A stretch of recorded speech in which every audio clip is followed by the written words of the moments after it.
Hello అండి. First time కనుక మన ఛానల్ చూసినట్టయితే ప్లీజ్ సబ్స్క్రైబ్ చేసుకోండి. కాలింగ్ బెల్ మోగడంతో ఈ టైంలో ఎవరు అనుకుంటూ వచ్చి డోర్ తీసిన వసుంధరకు ఎదురుగా తన మేనత్త కూతురైన ప్రమీల కనిపించడంతో మొదట ఆశ్చర్యపోయినా తర్వాత నవ్వుతూ ఇంట్లోనికి ఆహ్వానించింది. ఏమిటే ప్రమీల, సడన్గా నేను గుర్తొచ్చాను అంటూ సోఫా చూపించింది కూర్చోమన్నట్టుగా. దానికి ప్రమీల చిన్నగా నవ్వి, ఒక శుభవార్త వచ్చాను వదినా అంటూ ఇల్లంతా పరికించి చూసింది ఒకసారి. ఇంతలో జ్యూస్ గ్లాస్తో వస్తూ, ఏంటే అంత మంచి శుభవార్త అంటే చెప్తాను అంటూ ఇచ్చిన జ్యూస్ అందుకుంది ప్రమీల. కాసేపు పిచ్చాపాటి మాట్లాడుకున్నాక తన హ్యాండ్ బ్యాగ్లో ఉన్న శుభలేఖ తీసి వసుంధర చేతికిస్తూ, త్వరలో మా కొత్త ఇంటి గృహప్రవేశం వదిన, మిమ్మల్ని ఆహ్వానించడానికి వచ్చానంటూ శుభలేఖ చేతికిచ్చింది. దానిని అందుకొని, ఓ మళ్ళీ ఇంకో ఇల్లు కట్టారా ప్రమీల, చాలా సంతోషం, ఎంతైందేమిటి అంటూ శుభలేఖ తెరిచి చూసింది ఏ రోజునో చూడడానికి. ఆ మాట వినడంతోనే కాస్త దర్పం ఒలగబోస్తూ, అక్షరాల ₹1,00,00,000 వదిన. ఇంకో విశేషం ఏమిటంటే మా శ్రావణ్కి మంచి సంబంధం వచ్చింది, చాలా కలిగిన కుటుంబం కూడాను. త్వరలోనే పెళ్ళి కూడా చేయబోతున్నాం. ఇంకో విషయం ఏంటంటే వాళ్ళకి ఒక్కతే అమ్మాయి అవ్వడం వల్ల వాళ్ళు శ్రవణ్ని వాళ్ళ ఇంటికే పంపమని అడిగారు. ఎంతైనా అంత ఆస్తిని చూసుకునే వాళ్ళు కూడా కావాలిగా. అందుకు మా శ్రవణ్ తగినవాడని వాళ్ళకి అనిపించి వాళ్ళే వచ్చి మరీ సంబంధం కుదుర్చుకున్నారు తెలుసా. అందుకే మేము కూడా ఒప్పుకున్నాం అని కాస్త పొగరుగా తల ఎగరేస్తూ సమాధానం చెప్పింది ప్రమీల. స్వతహాగా ప్రమీల బుద్ధి ఎలాంటిదో, తన మాటలు ఎలా ఉంటాయో తనకు తెలుసు. అసలు అంతసేపు ప్రమీల తనతో మామూలుగా చిన్నబుచ్చకుండా మాట్లాడడమే గొప్ప కాబట్టి చిన్నగా నవ్వి, మంచిది ప్రమీల అన్నది. ప్రమీల ఇల్లంతా మరోసారి పరికించి చూస్తూ, అవును వదినా, ఇంట్లో ఎవరూ లేరేంటి, కొడుకులు కోడళ్ళు ఎక్కడా? ఇంట్లో ఎవరూ లేరు ప్రమీల. పెద్దోడు హాస్పిటల్కి, పెద్ద కోడలు ఆఫీస్కి, చిన్నోడు చిన్న కోడలు కాలేజీకి వెళ్ళిపోయారు. పిల్లలు కూడా స్కూల్కి వెళ్ళారు. అంతేలే వదిన అంటూనే, రెక్కాడితే కదా మీకు గడిచేది, పాపం అందరూ ఉద్యోగాలు చేస్తేనే కదా మీకు ఇల్లు నడిచేది, మాలా మీకు ఆస్తులు లేవుగా పాపం మరి అని ప్రమీల సానుభూతి చూపిస్తున్నట్టు అంటున్నా వెటకారం వ్యంగ్యం స్పష్టంగా కనిపిస్తున్నాయి ఆమె మాటల్లో వసుంధరకి. ఏం మాట్లాడకుండా కాసేపు అలానే మౌనంగా ఉంది. మళ్ళీ అంతలోనే ప్రమీల అందుకొని, అవును వదినా, మీరు ఎన్నాళ్ళని ఈ చిన్న ఇంట్లో ఉంటారు, అసలు ఈ చిన్న ఇల్లు మీకు ఎలా సరిపోతుంది, పెద్ద ఇల్లు కట్టుకోవచ్చు కదా. అన్నయ్య గారు పోయినప్పుడు కాస్త డబ్బు వచ్చే ఉంటుంది కదా, ఎలాగోలా కట్టుకోలేకపోయారా, ఇలా చాలని ఇంట్లో ఎన్నాళ్ళని కాలం వెళ్ళదీస్తారు పాపం. తన మాటలు పట్టించుకోనట్లు చిన్నగా నవ్వి, ఆ డబ్బు లేదు ప్రమీల, పెద్దోడు చదువు కోసం, ఇంకా వాళ్ళ పెళ్ళిళ్ళ కోసం, నా ఆరోగ్యం కోసం చాలా వరకు ఖర్చయిపోయింది. మిగిలింది పెద్దోడు క్లినిక్ కోసం ఖర్చయింది. ఇక పెద్ద ఇల్లు అంటావా, పిల్లల ఇష్టం, వాళ్ళకి ఆ స్తోమత వచ్చినప్పుడు వాళ్ళే కొనుక్కుంటారు. అంతేలే వదినా అంటూనే, అయినా ఇప్పుడంటే పిల్లలతో వాళ్ళకి నీ అవసరం ఉంది కాబట్టి నీ కోడళ్ళు నిన్ను చూసుకుంటున్నారు. కొన్నాళ్ళు పోయాక నీ అవసరం తీరాక వాళ్ళు చెరొక దారి చూసుకుంటే పాపం నీ పరిస్థితి ఏం కాను. ఇప్పుడంటే కాలు చెయ్యి ఆడుతుంది కాబట్టి ఆ పని ఈ పని అని చేస్తుంటే నీకు ముద్ద పడేస్తున్నారు. అదే నువ్వు మంచాన పడితే వాళ్ళు గుక్కెడు నీళ్ళైనా ఇస్తారా. ఆ మాటకి వసుంధర మనసులో కలుక్కుమనగా వెంటనే తేరుకొని, నాకు ఆ పరిస్థితి రాదు అనే అనుకుంటున్నాను ప్రమీల.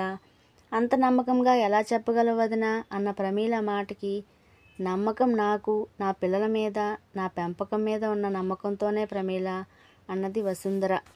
ఆ మాట నచ్చకపోవడంతో, అంతేలే, అలా అనుకోకపోతే ఎలాలే, దేనికైనా సుఖపడే రాత ఉండాలిగా.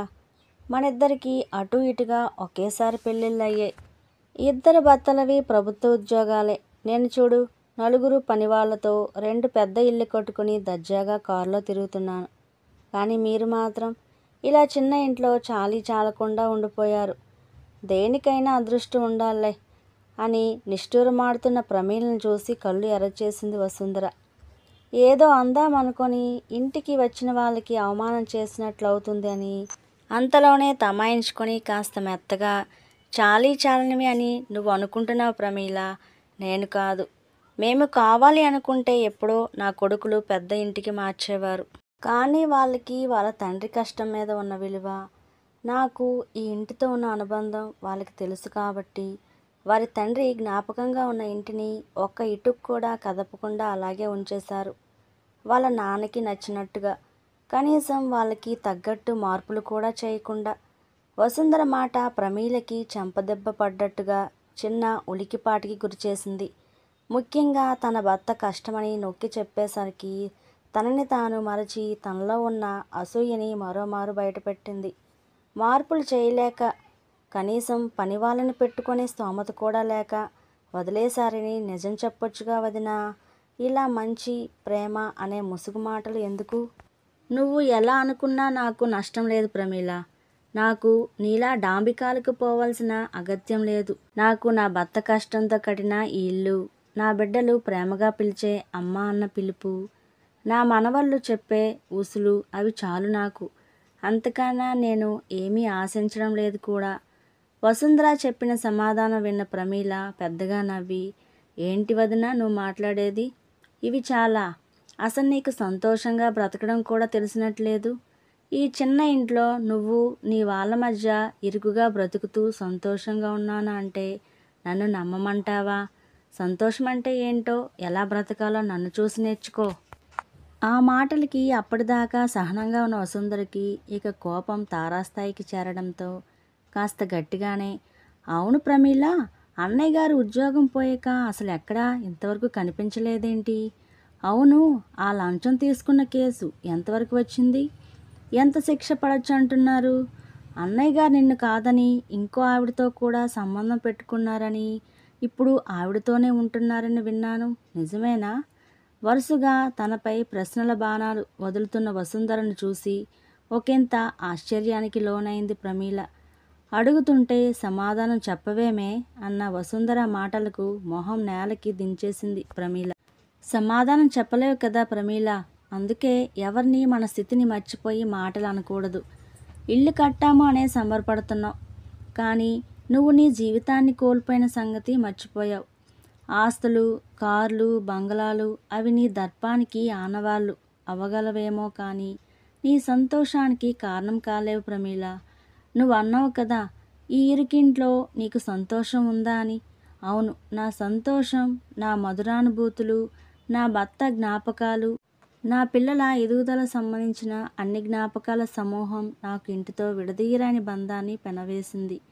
ఇది నా భర్త నీతి నిజాయితీలతో కేవలం తన నెల జీతంతో కూడబెట్టిన కొద్ది మొత్తంతో మేము కట్టుకున్న పొదరిల్లు. ఇక్కడ ఆప్యాయతలకు తప్ప అంతరాలకు తావులేదు. కేవలం ఆయన జీతంలోనే ఈ ఇల్లు నడిచింది. ఆయన ఒక్కరి కష్టమే నా బిడ్డలకు చదువు చెప్పించి ఈరోజు సమాజంలో వాళ్ళకంటూ ఒక గుర్తింపు తెచ్చింది. ఆ మాటకొస్తే నా పిల్లలు వాళ్ళ చదువులకు తగ్గట్టు రెక్కలు వచ్చిన పక్షుల్లా ఎప్పుడో ఎగిరిపోవచ్చు, కానీ వాళ్ళు ఆ రెక్కల బలంతో ఇంకొంతమందికి ఎగరడానికి స్వేచ్ఛనివ్వాలి అని అక్కడే ఆగిపోయారు.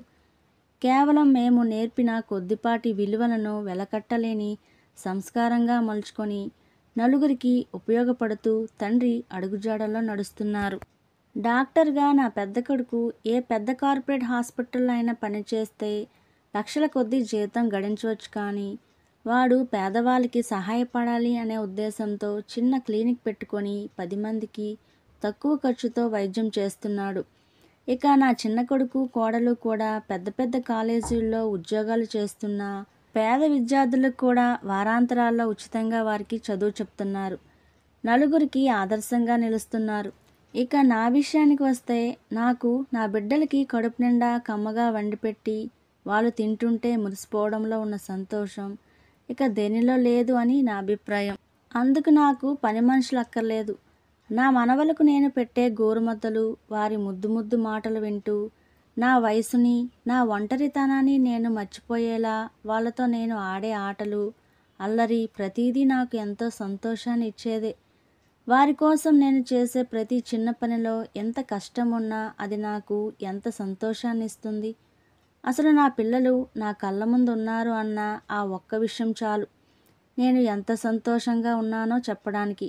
నువ్వే అన్నావుగా ప్రమీల, నాతో పోలిస్తే నువ్వు ఆస్తిలో ఐశ్వర్యవంతురాలవేమో, కానీ ఆప్యాయతలో కాదు.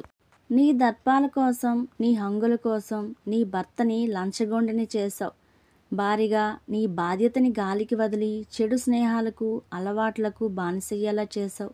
కేవలం డబ్బు ఉంటే చాలు అనుకొని నీ భర్త నీకు ఎంత దూరం అవుతున్నాడో కూడా నువ్వు గమనించుకోలేదు. ఆడే పాడే కొడుకుని తీసుకెళ్ళి పని మనిషి చేతికిచ్చి పెంచమన్నావు. అవసరానికి మించి డబ్బు వాడి చేతికిచ్చి దురలవాట్లకు చేరువయ్యేలా చేసావు. సంస్కారం, విలువలు, ప్రేమ లేని ఒక రాతి మనిషిలా నీ కొడుకుని నువ్వే మార్చేశావు. నువ్వు కూడా అలానే మారిపోయావు. డబ్బు అని విర్రవీగుతున్నావే, మరి నీ డబ్బుతో కనీసం వాడికి డిగ్రీ పట్టా వచ్చేలా కూడా చదివించలేకపోయావు. ఇంకా ఎంత డబ్బు ఉండి ఏం లాభం? ఇప్పుడు కూడా వాడికి గొప్ప ఇంటి సంబంధం వచ్చింది, ఆస్తులు పెరుగుతున్నాయని సంబరపడుతున్నావే కానీ కనీసం డిగ్రీ పట్టా కూడా లేని నీ కొడుకుని వాళ్ళు ఎందుకు అంతలా ఇల్లరికం రమ్మంటున్నారో కాస్త కూడా ఆలోచించలేకపోయావు. నీ అంతట నువ్వే నీ బిడ్డని ఇంకో ఇంటికి బానిసగా పంపిస్తున్నావు. ఆ సంగతి డబ్బు మైకంలో ఉన్న నీకు అది అర్థం కావట్లేదు. నీకు నీ భర్తే కాక నీ బిడ్డ కూడా శాశ్వతంగా దూరం అయిపోతున్నాడని గ్రహించలేకపోతున్నావు. నా దగ్గర, నా చుట్టూరా ప్రేమలు, ఆప్యాయతలు పెంచే మనుషులుంటే నీ దగ్గర కేవలం మరబొమ్మల్లాంటి కార్లు, బంగళాలు మాత్రమే మిగిలాయి. కనీసం తిన్నావా అని అడిగే మనిషి కూడా లేకుండా ఒంటరిగా మిగిలావు. ఇకనైనా మేలుకొని నీ ఇంటిని నువ్వు చక్కదిద్దుకో. వెళ్ళు, ఇక ఎప్పుడూ నా ఇంటి గుమ్మం తొక్కకు అని నిక్కచ్చిగా చెప్పేసి తల తిప్పేసింది వసుంధర. వసుంధర పలికిన ప్రతి మాట నిజం అని ప్రమీలకు కూడా తెలుసు. కానీ అది ఒప్పుకుంటే తన ముందు పలచనైపోతానేమో అన్న భయంతో తన బ్యాగ్ తీసుకొని మాట్లాడకుండా బయటికి వచ్చేసింది. కారు ఎక్కిన దగ్గర నుండి వసుంధర మాటలే చెవిలో మ్రోగుతుంటే ఆలోచనలో పడింది. నిజమే వదినా, నువ్వు అన్న ప్రతి మాట నిజం. అది నా మనసుకి తెలుస్తున్నా ఎక్కడ నువ్వు నన్ను దాటి వెళ్ళిపోయి నలుగురిలో నేను పలచన అయిపోతానేమోనని ఎప్పుడు నేను ఏదో ఒకటి అని బాధ పెడుతూ ఉండేదాన్ని. కానీ నిన్ను బాధ పెడుతున్నా అనుకొని నేనే పాతాళ లోకంలోకి జారిపోయానని గ్రహించలేకపోయాను. నువ్వు చెప్పింది నిజమే. ఇప్పటికైనా నా కంటికి పట్టిన డబ్బు, డాబు అనే పొరలు తొలగించుకోలేకపోతే ఇక నేను ఎప్పటికీ కోలుకోలేను. నా జీవితాన్ని నీలా సంతోషం చేసుకోలేను. నేను డబ్బు అని పరుగులు పెడితే నువ్వు విలువలు అని నాకు అందనంత ఎత్తులో నిలబడ్డావు. నీ ముందు డాంబికాలు పోవాలని, నిన్ను తక్కువ చేయాలని మీ ఇంటికి పని కట్టుకొని వచ్చాను. కానీ నేను చేసిన అన్ని అవమానాలకు కలిపి మంచి సమాధానం చెప్పావు వదినా. నీ మాటలతో కాదు, నీ జీవితాన్ని కూడా చూపించి నా కళ్ళు తెరిపించావు. నీలాంటి ప్రేమమూర్తి ఉంది కాబట్టే ఆ ఇల్లు నందనవనంలా అందంగా ఉంది. నీది ప్రేమ నిండిన ప్రేమ మనస్సులు వదినా. అవి ఎప్పుడు సంతోషంగా ఉండాలని మొదటిసారి వసుంధర మంచి కోరుకొని తన జీవితం చక్కదిద్దుకోవడానికి బయలుదేరింది ప్రమీల వెళ్ళిపోయాక అలానే ఆలోచిస్తూ తనని ఎక్కువ బాధ పెట్టేనా అని ఆలోచిస్తుంది వసుంధర.